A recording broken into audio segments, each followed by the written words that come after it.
Kala itu, Baghdad sedang dalam musim pasar raya. Orang-orang dari negeri jauh datang membawa rempah, permadani, bahkan pertunjukan ilmu. Namun bukan hanya pedagang yang datang di hari itu. Di antara keramaian unta dan tenda, tampak 3 lelaki berwibawa turun dari tunggangan mereka. Yang pertama mengenakan jubah hitam dengan kalung salib besar seorang pendeta Nasrani dari Bizantium. Yang kedua berjubah oranye dengan kepala pelontos seorang biksu dari negeri timur jauh. Dan yang ketiga bersorban salib dan membawa kitab bersampul kulit tebal seorang pastor Katolik dari Eropa Barat. Mereka bertiga bukan datang untuk berdagang, bukan pula untuk berdamai, tetapi untuk menguji satu nama yang tersohor di Baghdad. Namanya Abu Nawas? Tanya sang biksu, matanya menyipit menahan silau. Ya, sahut pedagang setempat. Dialah yang sering bikin ulama geleng-geleng dan raja tersenyum-senyum. Kami ingin bertemu dengannya, kami hendak berdiskusi soal agama dan kebenaran, kata sang pendeta. Kabar tentang kedatangan 3 tokoh agama ini menyebar secepat angin gurun. Para penduduk Baghdad mulai berkumpul di kedai-kedai, membicarakan kabar tersebut. Beberapa menduga akan terjadi perdebatan besar. Mungkin seperti zaman Nabi Ibrahim dahulu kala beradu hujah dengan Namrud. Namun ada pula yang hanya tertawa. Abu Nawas didebat 3 orang sekaligus? Halah, nanti juga malah mereka yang bingung sendiri. Abu Nawas itu lidahnya bisa lebih tajam dari pedang Syam. Malam itu, di serambi masjid kecil tempat biasa Abu Nawas duduk menulis syairnya. Seorang utusan dari istana datang membawa surat undangan resmi. Wahai Abu Nawas, Amirul Mukminin mengundangmu hadir dalam majelis ilmu besar esok hari, kata utusan itu. Apakah majelisnya akan mengenyangkan perut atau mengisi kepala? Tanya Abu Nawas sembari menguap. Keduanya mungkin tidak, tapi bisa jadi menggetarkan dada, jawab sang utusan. Baiklah, katakan pada Amir, aku akan datang, dengan izin Allah dan 1 cangkir teh panas. Keesokan harinya, seluruh penjuru kota seolah berlari menuju aula kerajaan. Debat besar akan terjadi. 3 tokoh agama masing-masing dari agama besar dunia telah duduk berjejer di atas panggung megah. Kitab mereka terbuka, argumen mereka sudah ditulis di kepala. Sementara itu, Abu Nawas masih duduk santai di bawah pohon kurma, mengenakan sorban lusuh, memegang sepotong roti dan sehelai daun sebagai piring. Wahai Abu Nawas, apakah engkau tak khawatir akan kalah debat nanti? Tanya pemuda yang lewat. Kalah debat tak membuatku kehilangan iman, tapi kalau menang debat membuat mereka kehilangan jalan pulang, itu baru musibah, jawabnya. Abu Nawas pun berdiri. Ia mengibaskan jubahnya yang penuh debu. Sambil tersenyum kecil, ia melangkah perlahan menuju aula kerajaan, tempat di mana banyak lidah akan berbicara, tapi hanya sedikit hati yang mendengar. Aula megah milik Amirul Mukminin itu, hari itu bagaikan lautan manusia. Para cendekiawan duduk berderet, para menteri menyimak penuh waspada, dan rakyat jelata mengintip dari sela pilar dan jendela. Di hadapan mereka, duduk 3 sosok yang begitu mencolok. Sang pendeta Bizantium dengan sorot mata menusuk, sang biksu dari timur jauh dengan ketenangan dingin, dan sang pastor Eropa yang memeluk kitabnya erat, seolah menggendong seluruh keyakinan dunia. Amirul Mukminin sendiri duduk di singgasana, wajahnya teduh tapi tegang. Ia menoleh ke kanan dan bertanya pada menterinya, "Sudahkah Abu Nawas tiba?" "Belum ya Amir, tapi biasanya ia datang dengan waktu yang tak biasa." Tak lama kemudian terdengar sorak kecil dari belakang. Seorang lelaki berjubah kumal berjalan santai masuk aula. Tangannya hanya membawa sebuah tongkat kayu dan seekor kucing yang bertengger di bahunya. "Apakah majelis ini tempat menjual susu atau menjual akal?" serunya dari jauh. "Kami di sini untuk mencari kebenaran," jawab sang pendeta tajam. "Kalau begitu, izinkan aku duduk. Sebab kebenaran tak datang dari tempat tinggi, melainkan dari hati yang rendah." Suasana seketika hening. Bahkan burung yang tadi berkicau di sela pilar pun tampak terdiam. Amirul Mukminin pun memberi isyarat, "Silakan kalian mulai." Sang pasturlah yang angkat bicara pertama kali. "Abu Nawas, kami datang membawa damai, tapi kami juga membawa pertanyaan. Mengapa engkau meyakini bahwa agamamu paling benar, sementara yang lain tersesat. Abu Nawas mengangguk perlahan. Ia lalu menjawab dengan tenang. Pertanyaanmu seperti seorang lelaki yang menanyakan pada ikan, mengapa engkau hidup di air, tidak di darat? Ikan akan menjawab, karena inilah yang membuatku hidup. Di luar ini aku mati, maka jangan heran jika seseorang berpegang pada apa yang menghidupkan jiwanya. Pendeta mengangkat alis. Tapi kami datang bukan hanya dengan iman, kami datang dengan akal. Maka jawab dengan akal. Kalau akal yang bicara maka dengarkan ini. Abu Nawas berdiri, mengangkat tongkatnya ke langit-langit aula. Apakah semua cahaya sama? Tidak, jawab sang biksu. Ada yang terang, ada yang redup. Tepat, ujar Abu Nawas. Tapi semuanya tetap disebut cahaya. Maka begitulah jalan-jalan manusia mencari Tuhan. Ada yang remang, ada yang silau. Tapi tak semua membawa terang yang hakiki. Ketiganya terdiam. Tiba-tiba sang biksu angkat suara. Kalau begitu, mari kita tidak berdebat soal nama. Mari kita bicarakan soal sifat. Seperti apakah Tuhan menurutmu, wahai Abu Nawas? Abu Nawas mengusap jenggotnya, tersenyum kecil. Tuhan, bukan seperti api yang harus dilihat, bukan pula seperti patung yang harus disentuh. Ia bukan benda, ia bukan bayangan, ia tidak menyerupai apapun. Ia bukan hasil pikir, tapi sumber semua pikiran. Lalu bagaimana kau mengenalnya? Tanya pastor. Abu Nawas menoleh pada mereka, matanya lembut. Aku mengenalnya bukan dengan melihatnya, tapi dengan melihat diriku yang lemah. Lalu aku tahu, ada yang maha kuat. Aku mengenalnya bukan dengan menjangkaunya, tapi dengan merasa dijangkau. Dan aku mencintainya, karena dia mencintaiku bahkan saat aku belum mengenalnya. Aula senyap. Semua mata tertuju pada Abu Nawas. Tiga tokoh itu saling pandang. Wajah mereka belum murka, tapi juga belum lega. Namun satu hal pasti, ini bukan sekadar debat. Ini adalah ujian bagi jiwa masing-masing. Dan malam itu, satu persatu dari mereka mulai mempertanyakan bukan lawannya, melainkan dirinya sendiri. Hari kedua debat besar pun tiba. Baghdad seakan berdebar-debar. Para penjual roti menggantung timbangan mereka lebih awal. Para murid madrasah libur setengah hari.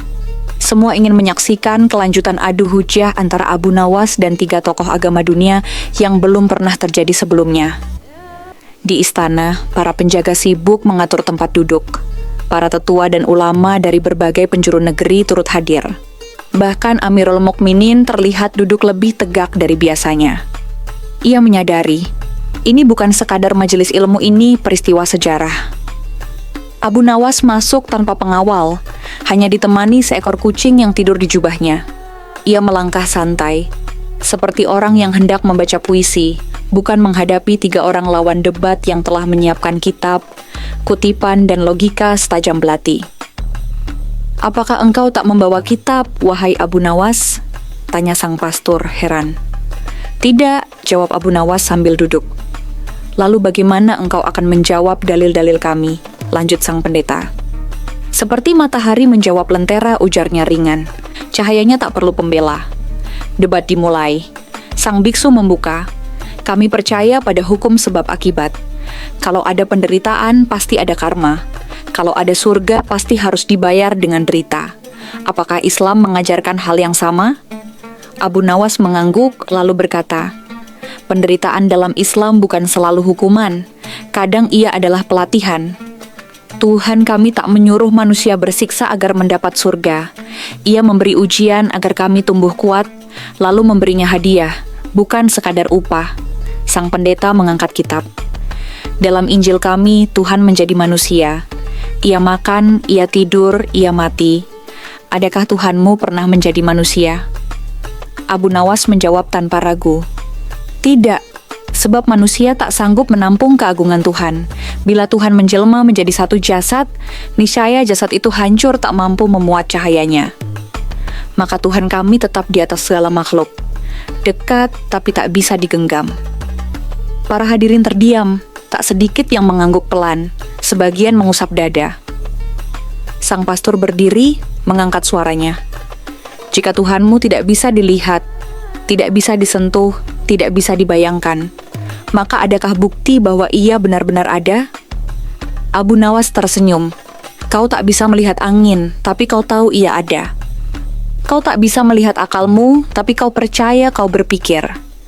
Lalu mengapa kau meminta melihat Tuhan padahal keberadaannya jauh lebih halus dari angin dan lebih luas dari semesta?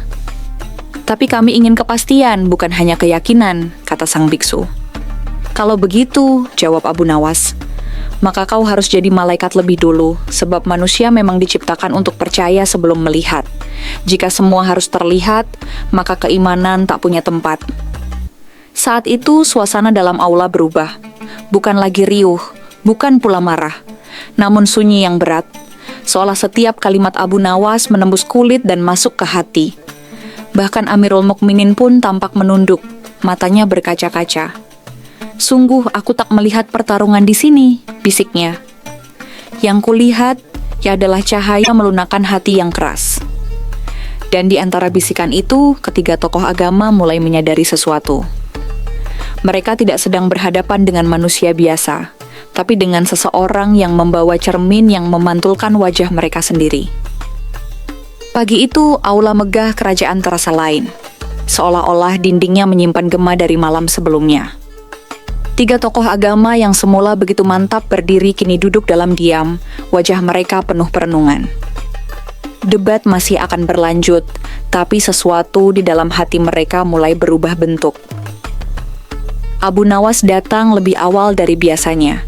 Tak seperti hari-hari sebelumnya, kali ini ia tak membawa kucing, tongkat, atau roti. Ia hanya membawa selembar daun yang ia lipat menjadi bentuk perahu kecil.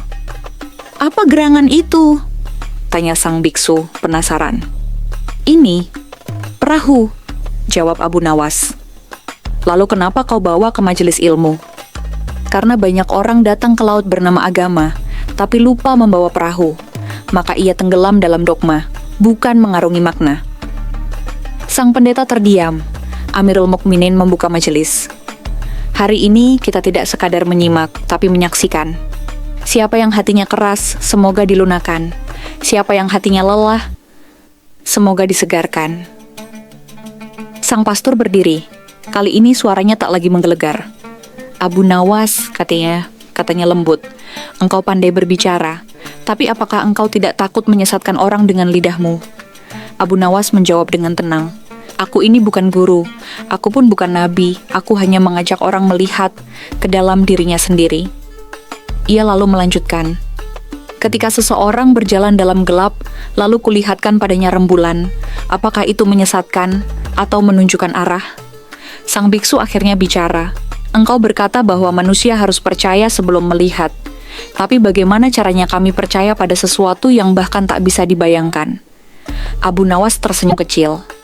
"Pernahkah kau melihat cinta?" "Tidak." "Tapi kau tahu rasanya?" "Bukan." "Benar. Begitu juga dengan Tuhan. Aku tak bisa menunjukkannya dengan jari, tapi setiap tarikan nafasku adalah buktinya." Tiba-tiba sang pendeta berkata lirih, "Tapi kitab kami berkata bahwa Tuhan itu kasih. Kami tak percaya Tuhan membakar orang yang berbeda." Abu Nawas mendekat, duduk di hadapan ketiganya, lalu berkata, "Aku juga percaya Tuhan adalah kasih. Justru karena kasih-Nya, Ia memberi manusia pilihan. Dan justru karena kasih-Nya, Ia memberi kita akal, agar kita mencarinya bukan hanya mewarisi nama dan kebiasaan. Neraka bukan diciptakan karena Tuhan benci, tapi karena ada jiwa yang menolak cahaya, meski telah ditawarkan berkali-kali." Seluruh aula terdiam, bahkan burung-burung di atap masjid pun enggan berkicau. Mata ketiga tokoh itu tampak basah, namun belum ada yang bicara, belum ada yang menyerah. Abu Nawas menunduk perlahan lalu berkata, "Agama adalah jalan, tapi kebenaran adalah cahaya. Jika kita hanya mencintai jalan tapi menolak cahaya, kita akan tersesat di siang hari sekalipun. Tapi bila kita mencari cahaya, Tuhan akan menuntun kita, bahkan di malam tergelap." Hari itu, tak ada satupun kata hujatan yang keluar dari mulut tiga tokoh itu. Mereka mulai tak lagi menyerang, tak lagi mencari menang. Mereka diam dan mendengar. Dan Abu Nawas tahu, Saat manusia diam, maka hatinya mulai bicara. Malam itu Baghdad sepi seperti mushaf yang baru ditutup. Tak ada gelak tawa di kedai teh, tak ada debat sengit di serambi masjid. Semua orang membicarakan hal yang sama dengan nada pelan ketiga tokoh itu mulai goyah. Sang pendeta yang tadinya lantang, kini kerap tertunduk. Sang biksu yang dahulu penuh tanya, kini lebih banyak merenung. Sang pastur yang keras kepala, kini matanya sering berkaca-kaca. Mereka bertiga berjalan-jalan di taman istana selepas majelis. Mereka tak saling mengajak bicara, tapi tatapan mereka seolah berkata, "Apakah engkau juga mulai ragu?" Sementara itu, Abu Nawas duduk di masjid kecil dekat pasar tua. Ia menulis sesuatu di tanah dengan ranting. Kebenaran tak datang dari menang debat, tapi dari hening yang menghunjam dada. Seorang pemuda mendekat dan bertanya, "Wahai Abu Nawas, apakah engkau sudah mengalahkan mereka?" Abu Nawas tersenyum. "Aku tidak sedang mengalahkan siapapun. Lalu, aku sedang menanam benih. Jika mereka menyiramnya sendiri, maka akan tumbuh cahaya. Kalau tidak, biarlah Allah yang menjaganya." Keesokan harinya, suasana majelis lebih sunyi dari sebelumnya. Abu Nawas duduk lebih awal dari ketiga tokoh itu, wajahnya tenang. Tak sedikit pun menyeratkan kemenangan atau kebanggaan. Ia justru seperti orang yang bersiap mendengarkan, bukan berbicara. Ketiga tokoh masuk bersamaan. Tapi kali ini, mereka tidak membawa kitab. Tidak satu pun membawa catatan, hanya diri mereka sendiri. Amirul Mukminin merasa heran, ia pun bertanya, "Wahai para tamu agung, mengapa hari ini kalian tidak membawa senjata ilmiah kalian?" Sang biksu menjawab perlahan, "Karena kami datang bukan lagi sebagai penantang, tapi sebagai pencari." Sontak, aula senyap. Bahkan Abu Nawas tak segera menjawab. Ia hanya menatap mereka dalam seolah menunggu sesuatu yang belum terucap. "Apa yang kalian cari, Tokul Somwakia?" tanyanya akhirnya. "Hati kami tak tenang," jawab pendeta. "Ilmu kami tak cukup," tambah pastur. "Dan kata-katamu tak bisa kami lawan, karena seakan bukan berasal darimu," liris sang biksu. Abu Nawas memejamkan mata, lalu berkata, "Apa yang kalian rasakan saat duduk di majelis ini?" "Kami merasa ditelanjangi oleh cahaya," jawab pendeta. "Kami merasa selama ini kami tahu banyak, tapi paham sedikit," sambung pastur. "Kami merasa seolah baru hari ini mengenal Tuhan yang sebenarnya," kata sang biksu. Abu Nawas lalu bangkit.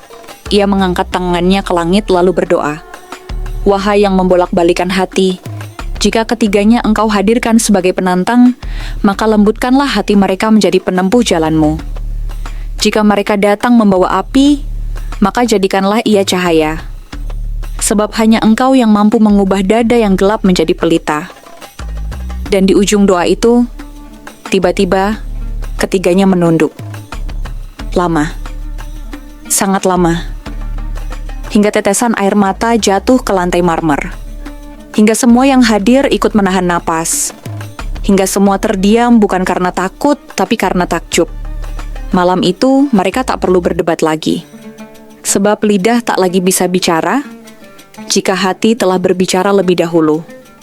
Malam menuruni Baghdad dengan senyap. Langit bertabur bintang, namun di hati tiga tokoh itu justru ada gemuruh yang belum selesai. Sang pendeta gelisah di penginapan istana. Ia membolak-balik kitab sucinya, tapi huruf-huruf di sana terasa tak bersuara. Sang biksu duduk bersila, tapi matanya tak tertutup dalam meditasinya. Ia justru menatap kosong ke dinding. Sang pastur bersujud dalam doanya, namun ia sendiri tak yakin kepada siapa ia sedang berbicara. Tengah malam, pintu rumah kecil di ujung pasar diketuk 3 kali. Abu Nawas, yang kala itu tengah memanaskan air untuk teh, membukakan pintu. Ia sudah tahu siapa yang datang dan mengapa mereka datang. Ketiganya berdiri di depan pintu, tanpa jubah megah, tanpa kitab, tanpa pengikut. "Wahai Abu Nawas," kata sang biksu, "bolehkah kami duduk bersamamu, tanpa majelis, tanpa sorak, tanpa penghakiman?" Abu Nawas mengangguk. Ia mempersilakan mereka duduk di tikar usang, di bawah lampu minyak yang temaram. Teh disuguhkan. Roti dibagi rata. "Kami datang bukan untuk bertanya lagi," kata sang pastor. "Kami datang karena dada kami penuh dan butuh ditumpahkan." Abu Nawas tidak berkata sepatah pun, ia hanya mendengar. Dan malam itu, ketiga tokoh itu berbicara bukan sebagai pemuka agama, tapi sebagai manusia yang sedang hilang dan ingin pulang. Sang pendeta berkata, "Selama hidupku aku mengajar tentang Tuhan, tapi aku sendiri tidak pernah merasa dekat dengannya. Tapi saat kau berkata bahwa Tuhan bukan yang bisa digenggam, tapi yang menggenggam kita, dadaku seperti digenggam oleh sesuatu yang besar dan hangat." Sang biksu menambahkan, "Aku mencari damai dengan menolak dunia. Tapi mengapa aku justru menemukan damai saat duduk di majelis yang penuh tanya dan bantahan?" Sang pastor tertunduk. "Aku berdakwah tentang cinta, tapi hatiku selalu takut. Takut salah, takut sesat, takut mati, tapi engkau tak membawa apapun kecuali keyakinan, dan itu menular." Abu Nawas akhirnya bicara. "Ketahuilah sahabat-sahabatku, kebenaran bukanlah milikku. Ia adalah milik siapapun yang jujur mencarinya. Jika kalian datang kepadaku dan bukan kepada Tuhan, maka kalian hanya akan mencintai kata-kataku, bukan cahayanya. Tapi jika kalian datang karena merasa disapa oleh sesuatu yang lebih besar, maka lanjutkanlah perjalanan itu. Aku hanya penunjuk jalan, bukan tujuan." Air mata mengalir di wajah ketiganya, dan untuk pertama kalinya, mereka bertiga sujud. Tidak karena dipaksa, tidak karena dikalahkan, tapi karena hati mereka akhirnya menemukan rumah. Sebelum fajar menyingsing, Abu Nawas mengantarkan mereka ke serambi masjid. Ia berkata pelan, "Besok pagi datanglah sebagai diri kalian yang baru. Tidak perlu menjelaskan kepada dunia. Sebab hidayah bukan untuk dipamerkan, tapi untuk dijaga." Ketiganya mengangguk, dan di ujung malam itu, doa mereka akhirnya benar-benar sampai ke langit. Suasana di alun-alun Baghdad malam itu senyap dan syahdu. Bintang-bintang bersinar terang di langit, seakan turut menjadi saksi akan perubahan besar yang terjadi hari itu. Ketiga tokoh agama, Pendeta Bartolomeus, Biksu Ashoka, dan Pastor Gregorio, duduk bersila di hadapan Abu Nawas dengan wajah yang tak lagi congkak, melainkan penuh perenungan dan keheningan. "Wahai Abu Nawas," ujar Biksu Ashoka sambil menunduk rendah, "tak kami sangka bahwa lidahmu begitu ringan, namun kata-katamu menembus dada kami yang selama ini keras membatu." Pendeta Bartolomeus menimpali, "Kami datang dengan niat membungkam, namun engkau menjawab dengan hati. Kami menyerang dengan logika, tapi engkau menjawab dengan hikmah. Tidak ada celah dalam hujahmu, tidak pula ada kesombongan dalam gayamu." Pastor Gregorio bangkit perlahan. Ia menatap langit sejenak, lalu berkata dengan suara lirih, "Kami datang membawa kitab-kitab, namun lupa membawa hati yang bersih. Sementara engkau, Witian, datang hanya dengan tongkat dan senyuman, tapi membawa cahaya." Abu Nawas diam, wajahnya datar, tidak bangga, tidak jumawa. Ia hanya menatap mereka satu persatu, lalu berkata dengan tenang, "Ketahuilah, wahai para pencari kebenaran, tidak ada paksaan dalam agama ini. Tapi jika hatimu telah digetarkan oleh Allah, maka jangan kau lawan getar itu." Ketiganya saling berpandangan. Tanpa perlu komando, mereka bertiga bersimpuh serentak, bersujud di depan Abu Nawas. Penduduk Baghdad yang tadinya berkerumun kini terdiam menahan napas, ada yang menangis, ada yang bertakbir. "Ajarkan kami tentang Islam," kata Pastor Gregorio. "Aku ingin menyucikan hatiku dari segala keangkuhan," sambung Biksu Ashoka. "Dan aku ingin menjadi hamba, bukan penguasa dalam debat," tutup Pendeta Bartolomeus. Abu Nawas mengangguk. Malam itu menjadi saksi bahwa tiga hati yang dahulu keras kini luluh oleh kelembutan. Dan Baghdad kembali menjadi tempat di mana cahaya menyapa dari arah yang tak terduga.